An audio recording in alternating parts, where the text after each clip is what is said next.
बेटा मला जगायचं नाही म्हणताच पुढच्या मुलाने वडिलांना कायमचं संपवलं. चॅनेलवर नवीन असाल तर NM न्यूजला सबस्क्राईब करा. मला आता जगायचं नाही, जगण्याची इच्छाच नाही. एखाद्या अडचणीत सापडलो की आपण सहज असं बोलून जातो. एका व्यक्तीने आपल्या मुलासमोर असं म्हटलं आणि पुढच्या क्षणी मुलाने आपल्या वडिलांना कायमचं संपवलं. राजस्थानच्या डुंगरपूरमधील ही धक्कादायक घटना आहे. 19 मार्च रोजी सायंकाळी मुलगा चुन्नीलाल आणि वडील राजेंग हे घरीच होते. वडील राजेंग यांनी मुलाला पोटात दुखत असल्याचं सांगितलं.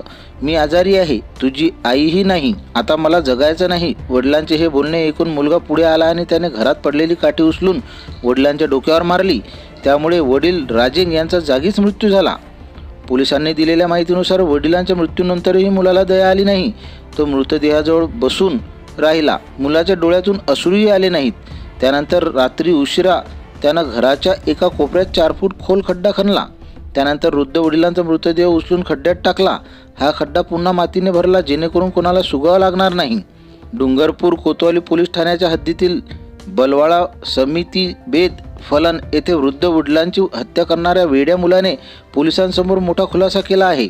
वडिलांच्या निर्गुण हत्येनंतर आरोपी मुलगा चुन्नीलाल 2 दिवस गावभर बेधडकपणे फिरत होता. जणू काही घडलंच नाही. तो त्या घरात एकटाच स्वयंपाक करायचा आणि वडिलांचा मृतदेह ज्या ठिकाणी पुरला होता त्या ठिकाणी बसून जेवायचा. 2 दिवस त्याचे वडील दिसले नाहीत. तेव्हा त्याचे इतर भाऊ पप्पू आणि दिनेश यांनी चुन्नीलालला त्यांच्याबाबत विचारलं. भावांनी विचारल्यावर चुन्नीलालने त्यांना वडिलांच्या हत्येची घटना साध्या हावभावात सांगितली.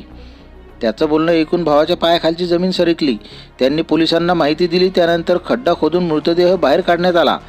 डुंगरपूरचे पोलीस उपअधीक्षक राजकुमार राजोरा यांनी सांगितलं की सध्या आरोपी पोलिसांच्या ताब्यात आहे. पोलीस त्याची चौकशी करत आहेत.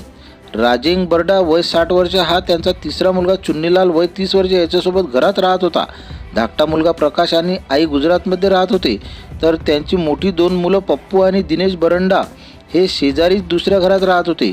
खून उघडकीस आल्यानंतर मुलाच्या या कृत्याने गावातील सर्वांना धक्का बसला आहे.